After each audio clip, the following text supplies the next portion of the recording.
NDP, Night Defensive Positions. The Screaming Eagles would not make the summit that day, nor would they make it for many days to come. Just prior to dawn, the Rockansans in NDPs launched a mad minute. Heavy machine gun and automatic rifle fire out of the perimeter into the enemy positions. Cobra gunships were on station overhead. At 0750, B Company, with Lieutenant Denholm's 4th Platoon in the lead, moved out. As the platoon made its way up the denuded ridge, the men found bloody trails, weapons, gear, and 8 enemy KIAs. I told the young soldiers, I said, you know, this is going to be tough. A platoon of infantry is not very much, and we got our own gunships. But I promised them anytime we got into a fight, we'd get out quickly. We'd get in, we'd get out, and let the big boys, let the infantry get in there and let them pile on. It was a pile-on theory. Well, we got caught late in the day, in the mid-afternoon, and got some kids on the ground and got out there overnight, and we couldn't pile. Throughout the late morning and early afternoon, the other 3 companies slugged on, finding fresh bunkers, communication wire, and other NVA gear. At about 1600, Denholm's men hit the enemy head-on. An enemy soldier sprang from a hole and shot Spec 4 Aaron Rosenstrike in the chest. Spec 4 John McCarroll was blown to bits by an NVA rocket. Rosenstrike died moments later. Denholm was blown down the trail, but even deaf and stunned, he called for a machine gun. Spec 4 Terry Larson rushed forward and was shot through the head. Spec 4 Donald Mills rushed forward with an M60 and was shot through the chest. Seconds later, he got up, charged, and emptied his weapon into the sniper. In a bind, the B Company men grenaded the area around them and pulled back, carrying their dead and wounded with them. Honeycutt called in artillery and airstrikes. At 1730, gunships flew over the area.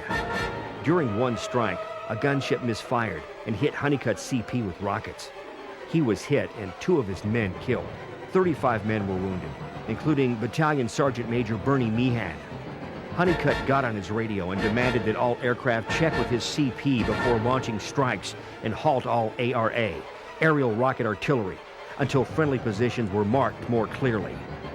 Later that day, from documents found on an NVA soldier and translated by his Kit Carson scout, Honeycutt and the brigade intelligence officer, Captain Fredericks, estimated that the 29th NVA Regiment was on the mountain with a strength of between 12 and 1,800 men, heavily reinforced with weapons.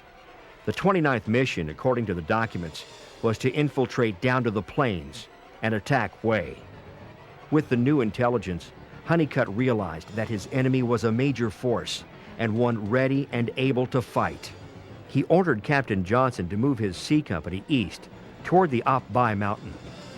He directed Harkins to move A Company back up the ridge to the battalion CP to relieve D Company. He told Sanders to use D Company to clear a ravine to the northeast and then attack up the mountain from that position.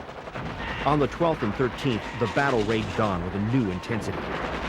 During the 12th, 8 airstrikes pummeled the enemy positions, the last one at 1734. The strikes included high drag bombs, napalm, and 500 and 1,000-pound bombs with delay fuses. As the gunships left, artillery fire, 105s, 155s, and 8-inch, blasted the area with great accuracy. B Company started up the ridge when the fire lifted. So that was a long day. It was a long night. I think I flew 17 hours that day, but we stayed over them. We got some gunships over them, and we could talk to them, and we dropped in some supplies. The bombing and napalm had opened trails in the jungle, and the men saw enemy bunkers that they blasted with recoilless rifles. The fire caused the NVA soldiers to spring from their spider holes. They rolled grenades down on the Rockansans, wounding 6 men. Littman moved his company back down the ridge, carrying the wounded with them. Helicopter gunships and fighter bombers returned to cover the area with Snake and Nape. In the D Company area, Sanders was having trouble. As the single lines of men moved slowly and cautiously through the ravines and dense jungle, they were hit from 3 directions by many snipers, high in the trees. The D Company troopers raked the trees with gunfire, but progress was slow. They could hear the enemy all around them. Honeycutt wanted another LZ near B Company. One of the helicopters bringing in the engineers and their equipment was hit by enemy fire and crashed. But most of the engineers landed safely, rescued their gear, and with B Company help, by 1500, had completed the lower LZ. Honeycutt had another LZ carved out 100 meters north of his CP, known as the upper LZ. And the idea was to get a company of infantry with the assault helicopters and pile in, get my guys out and their guys in. But this hill was honeycombed.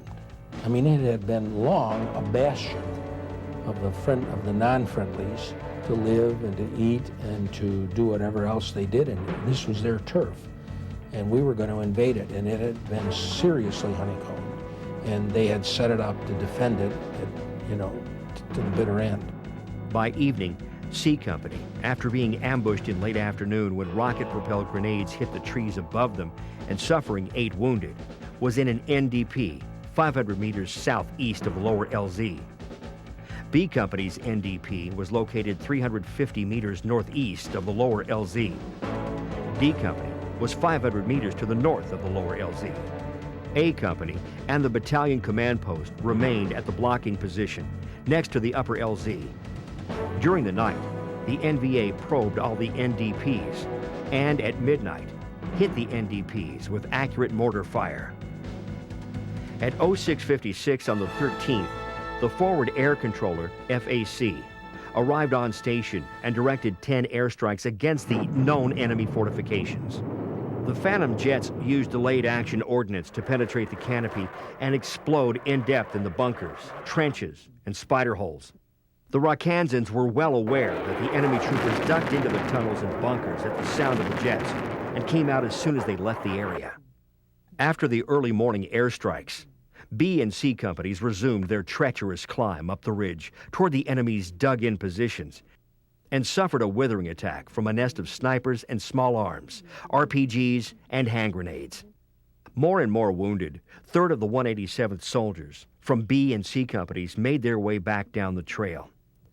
Other Rockansans carrying cans of ammo and grenades passed them on the way up. In the C Company CP area, 2 men were killed and 5 wounded by an NVA attack into their security perimeter. The artillery forward observer called for fire and broke up the attack. D Company was having an equally difficult time about 600 meters from the battalion command post, wading through a river, climbing up the side of a ravine, and then attacking toward the top of Op Bai. The NVA hit them with rocket-propelled grenades, badly wounding 3 men. Across the river, another RPG hit the 3rd Platoon, wounding 5 men, and blowing Lieutenant Mattioli off the ridge and into the river. Delta Company, with platoons on both banks of the ravine, returned the fire with every available weapon and called for gunships. They also called for a medevac helicopter, which arrived on the scene at 15:10 hours. As the Rockansas were hoisting the wounded into the hovering helicopter, an RPG slammed into it.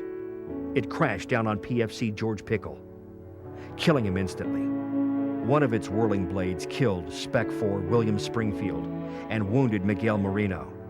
Captain Luther Sanders watched in agony. He now had 7 wounded and 7 dead. His company would have to carry all of them out by litter. Delta Company started back up the mountain through the river bottom.